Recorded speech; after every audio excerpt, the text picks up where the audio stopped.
जय हिंद मेरे प्यारे साथियों। दोस्तों, स्वागत है आप लोगों का एक बार फिर से अपने यूट्यूब चैनल में। दोस्तों, जिन भी कैंडिडेट्स का यूपी पुलिस 60,244 में सिलेक्शन नहीं हो पाया है, ये वीडियो उन लोगों के लिए बहुत खास है। ठीक है, क्योंकि आप लोग जान रहे हैं कि आरपीएफ, एसआई और आरपीएफ कांस्टेबल की जो एग्जाम डेट है वो आप सभी लोग जान रहे हैं कि आ चुकी है। और आरपीएफ एसआई का जो एग्जाम है वो 2 तारीख से यानी कि 2 दिसंबर से शुरू भी हो जाएगा, जो कि 13 तारीख तक विभिन्न शिफ्टों में और विभिन्न तारीखों में चलेगा। दोस्तों, ठीक है, बात करते हैं आज आरपीएफ कांस्टेबल के लिए। देखिए दोस्तों, दो बहुत बड़े एग्जाम आप लोगों के लिए हैं आगे, जो कि है पहला है आरपीएफ कांस्टेबल का और दूसरा है एसएससी जीडी जो अभी नई भर्ती आई थी उसका। उसकी भी एग्जाम डेट आ चुकी है, उसका भी पेपर जनवरी में होना है आप लोगों का। ठीक है, अभी आप लोगों के पास बहुत यूनिक समय यानी कि यही 40-50 दिन का समय जो होता है, 2 महीने का समय जो है वो आप लोगों के पास बचा हुआ है दोस्तों। ठीक है, अब आज की वीडियो जो रहेगी आप लोगों के लिए, तो देखो, पहली बात तो मैं ये जान ही रहा हूँ, अच्छी तरह से जान रहा हूँ कि आप लोग देखो अपनी तैयारी अच्छे ढंग से जरूर कर रहे होंगे। ठीक है, क्योंकि मान लो जिसका नहीं भी हो पाया है यूपी पुलिस में, तो वो तो देखो अपनी तैयारी अच्छे ढंग से और मतलब कर ही रहा होगा, और उसको करनी भी चाहिए। ये खुद उसको सोचना चाहिए कि आखिरकार मुझसे गलती कहाँ पे हुई है, किस स्टेज पे गलती हुई है मुझसे, कि और उस चीज को वो स्वीकार करना है। देखो, कोई भी हो, चाहे मैं हूं आपकी जगह पे, मैं भी देखो 4-5 बार फेल हुआ हूं, चाहे वो दौड़ की परीक्षा रहा हो मेरा, चाहे रिटन टेस्ट रहे हो। ऐसा नहीं कि एक बार मैं ही सिलेक्ट होके आ गया हूँ, ऐसा नहीं है। कई बार फेल हुए हैं, कई बार हारना पड़ा, लेकिन उसको स्वीकार करके फिर एक दृढ़ संकल्प करके फिर एक नई ऊर्जा के साथ कहीं ना कहीं आगे बढ़े और सिलेक्शन हुआ। ठीक है, तो ऐसे ही आप लोगों का है। देखिए, जिनका नहीं हो पाया है, आप लोग कतई परेशान मत होना। आप लोगों को एक जिद बनानी चाहिए कि हाँ, मुझे ये चीज करनी ही करनी है, चाहे फिर वो यूपी पुलिस के लिए हो, चाहे आरपीएफ के लिए हो, चाहे एसएससी जीडी के लिए हो। अगर आप लोगों का वर्दी एक जुनून है, वर्दी एक सपना है, तो उसके लिए आपको जिद्दी होना पड़ेगा। ठीक है, ऐसे नहीं कि आप 1-2 घंटे पढ़ लिए, हवा में पढ़ लिए, चलते फिरते पढ़ लिए, मन नहीं लग रहा है। देखो, समस्याएं सबके पास होती हैं। मैं आज सिलेक्टेड हूं तो क्या मेरे पास समस्याएं नहीं है? ऐसा नहीं है, मेरे पास भी बहुत सारी समस्याएं हैं, आप लोगों के पास भी बहुत सारी समस्याएं होंगी। नॉट सिलेक्टेड है अभी तब भी। ठीक है, इससे पहले भी मेरे पास बहुत समस्याएं थी। आप अपने आसपास देख लीजिएगा, हर कोई ऐसा आप लोगों को मिल जाएगा जिसके पास कोई ना कोई एक, चाहे वो घर की समस्या हो, चाहे पर्सनल हो, कुछ भी हो, कुछ ना कुछ तो मिलेगा ही उसको। कोई पढ़ाई में किसी का मन नहीं लग रहा है, किसी की पढ़ाई सही से नहीं हो पा रही है, किसी की दौड़ सही से नहीं हो पा रही, मतलब ऐसे लोग आसपास आप लोगों को मिल जाएंगे। ठीक है, तो आप लोगों को थोड़ा जिद्दी बनना चाहिए। और दूसरी चीज, आपको अपने आप को छिपा कर, यानी कि होता है ना कि एक स्टूडेंट जो होता है, वो मैं हमेशा बताया हूँ आप लोगों को कि उसको थोड़ा स्वार्थपन दिखाना चाहिए अपने अंदर। अगर कोई पूछे आपसे कि अरे 10-12 घंटे तो पढ़ ही रहे होगे, अरे कहाँ 10-12 घंटे पढ़ रहे हैं, 1-2 घंटे ही बहुत है मेरे लिए, कहाँ टाइम मिल रहा है मुझे। ये चीज़ होनी चाहिए आप लोगों के अंदर दोस्तों। ठीक है, तो मैं जहाँ तक उम्मीद कर रहा हूँ, मैं देख भी रहा हूँ कि मान लो जिसका नहीं भी हो पाया सिलेक्शन, वैसे तो ज़्यादातर लोग जितने भी संपर्क में थे, तो मैंने शुरुआत में ही बताया था जब रिजल्ट आया था, तो उसमें से 80% जो है वो मतलब सिलेक्टेड हुए हैं। ठीक है, मुझसे जुड़े हुए भी लोग हैं मतलब, और बहुत सारे जानकारी में भी हैं, तो उनका सिलेक्शन हुआ है। ठीक, देखो, बताना मेरा काम होता है। आपको क्या है कि आप उस स्टेज पे हैं जहां पर आप लोगों को एक सही गाइडेंस की बहुत ज़रूरत है, चाहे फिर वो किसी से मिले आपको, चाहे आपके माता पिता दें, भाई दें, घर परिवार में कोई दे रहा है, कोई आपको टीचर दे रहे हैं, या मैं दे रहा हूँ। आपको उस इस स्टेज पे गाइडेंस की बहुत ज़रूरत है, क्योंकि ये जो कंपटीशन का दौर चल रहा है, इसमें क्या है, दिमाग भ्रमित है। हम समझ ही नहीं पा रहे हैं आखिरकार कि हम किसकी तैयारी करें, क्या एक ही चीज हमको पकड़नी पड़ेगी। मतलब कहते हैं ना कि भटक रहा है मन आप लोगों का, ये बात सही है। ठीक है, एक से एक अच्छे पढ़ने वाले जो डिग्रियां वगैरह कर किए हैं, इस बार यूपी पुलिस में डाले हैं फॉर्म, अब कहोगे छोटी बड़ी नौकरी है, ये नहीं है, ठीक है, क्योंकि वो इस चीज को देख रहे हैं कि ये इतना कंपटीशन है, इतना भीड़ है कि अगर नहीं डालेंगे तो कहीं ना कहीं हम लोग पीछे रह जाएंगे।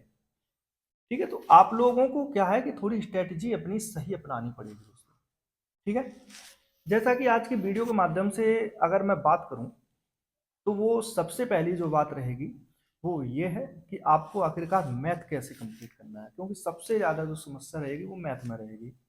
ठीक है, आपने देखा है 120 नंबर का पेपर है, ठीक है, और उसमें 35-35 नंबर की मैथ और रीजनिंग है, यानी कि टोटल अगर कैलकुलेशन का अगर पार्ट देखा जाए तो 70 क्वेश्चन 70 नंबर के हैं। आपको इसमें अपनी स्ट्रेटजी बहुत अच्छी तरह से बनानी पड़ेगी। मैंने इस आरपीएफ की पर एक वीडियो बनाई थी, जो मेरी पहली वीडियो थी, उस पर रिस्पॉन्स अच्छा आया दोस्तों। उसमें मैंने बताया था कि आखिरकार आप लोगों को मैथ के लिए कौन सी बुक सही रहेगी और क्या आपको करना चाहिए। देखो, अभी जैसे कोई तैयारी कर रहा है, एकदम से मैथ का कोई चैप्टर खोल के बैठ जाएगा, नहीं कर पाएगा तैयारी, सीधा ये चीज है। और जहां तक मैं मान रहा हूं कि 80% स्टूडेंट ऐसे होंगे जो अपनी तैयारी बरकरार रखे होंगे और अच्छे तरीके से कर रहे होंगे। ठीक है, अब उनको थोड़ी प्रॉब्लम होगी जो यूपी पुलिस में सिलेक्शन नहीं ले पाए हैं, तो कहीं ना कहीं दिमाग में थोड़ी बहुत टेंशन, थोड़ी बहुत क्या बहुत ज़्यादा ही टेंशन है, तो उनके लिए मैं बता रहा हूँ। और जो नए लोग जुड़े हुए हैं और जो तैयारी करना चाह रहे हैं उन लोगों के लिए भी है कि आपको सबसे पहले मैथ में अगर मजबूत पकड़ करनी है, तो मैं आपको बता दूं कि आप कभी भी शुरुआती मैथ ट्रिक से मत पढ़ना, कभी भी। आपको भले ही समय लग जाए थोड़ा, ठीक है, अब जैसे आरपीएफ के लिए अभी और आरपीएफ एसआई के लिए अभी समय नहीं है, तो आप लोग देखो, ऐसा तो नहीं है कि पहले से मैथ पे पकड़ ना बनाए हुए हो, तो सभी सब्जेक्ट पे आपकी पकड़ होगी, लेकिन एक स्ट्रेटजी है वो मैं बता रहा हूँ आपको कि कभी भी ट्रिक से मैथ की शुरुआत नहीं करनी चाहिए। आप मैथ को बेस पे लेके जाइए, नंबर सिस्टम से शुरू कीजिए।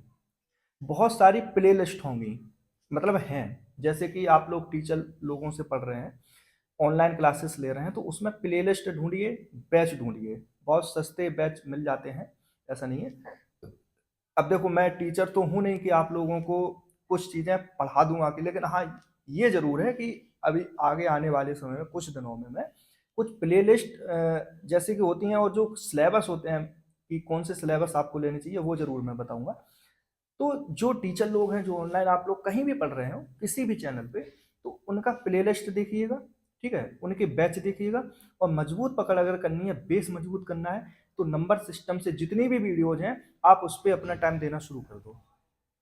सबसे बेस्ट स्ट्रेटजी है, मैं बता रहा हूँ आपको, जब तक आरपीएफ कांस्टेबल का पेपर होगा, आप लोग अगर अभी से अपनी स्टार्टिंग कर देंगे, बहुत फायदा होगा आप लोगों को, देख लीजिएगा।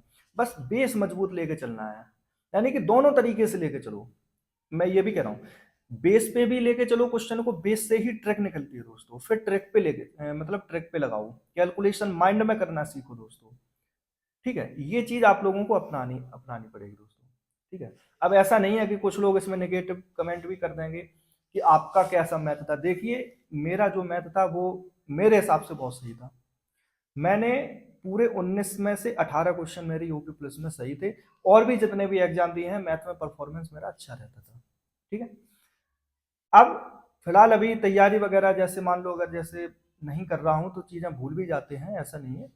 अगर कोशिश करेंगे, चाहे आप हो चाहे मैं हूँ, कोशिश करने से तो बहुत चीजें बढ़ती ही है ना, तो फिर से तैयार हो जाएगा, ऐसा नहीं है। ठीक है, रही बात सेफ स्कोर की, देखो मैं बताऊं, अगर प्रीवियस ईयर का देखोगे आप लोग, तो सबसे हाईएस्ट जो कट ऑफ गई थी मेल में 117 नंबर थी। ठीक है, क्योंकि जो ग्रुप वाइज होती है, तो अब ये तो पता है नहीं कि कौन सा ग्रुप कैसा रहने वाला है इस बार, ये तो कोई नहीं जान रहा है। जिसकी सबसे कम गई होगी ग्रुप की, हो सकता है इस बार उसमें सबसे ज्यादा फॉर्म पड़ गए हों। तो ये नहीं, मैं तो ये आप लोगों से कह रहा हूं कि आप लोग जितना अच्छे से अच्छा कर सकें। जैसे मान लो 120 का पेपर है, सभी जितने भी ग्रुप से आप लोगों ने डाला हो, जितना अच्छे से अच्छा कर सकें, 80 85 90।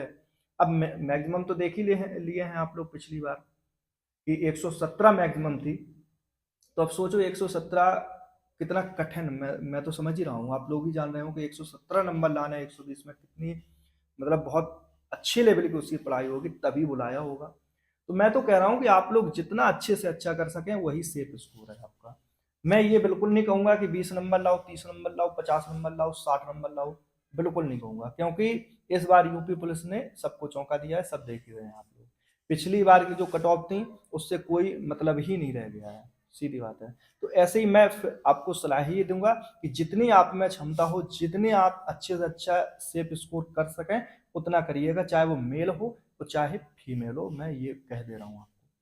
ठीक है, ये मत सोचना कि पिछली जो कट ऑफ थी उसी के हिसाब से सब चीजें होगी, ऐसा नहीं है। पिछली बार तो कंपटीशन, जैसा कि मैं अभी बता रहा था आप लोगों को कि कंपटीशन तो पिछली बार भी यूपी पुलिस में था, लेकिन इतना नहीं था जो इस बार देखने में आया दोस्तों। ठीक है, तो यही सब चीजें हैं, आप लोग गलतियां मत करिएगा।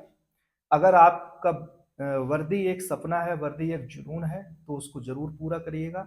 आपको लग जाना है पढ़ाई में अच्छी तरीके से, मेहनत करनी है, कुछ नहीं सोचना है, जो हुआ हुआ, जो होना है उसके बारे में सोचो। यही मैं आप लोगों को सलाह दूंगा। ठीक है दोस्तों, मिलते हैं अगली वीडियो में कुछ और चीज़ों के साथ, जानकारी के साथ। एसएससी जीडी की भी अभी वैकेंसी है, आप लोगों को बुक वगैरह बताऊंगा मैं कौन कौन सी आपको बुक लेनी है। ठीक है, और तरीके तो मैं बताता ही हूँ हमेशा आके कि इस तरीके से आप लोगों को पढ़ाई स्टार्ट करनी है। और एसएससी जीडी में भी अभी समय है दोस्तों, उसकी भी तैयारी आप लोग कर लो। ठीक है दोस्तों, जय हिंद।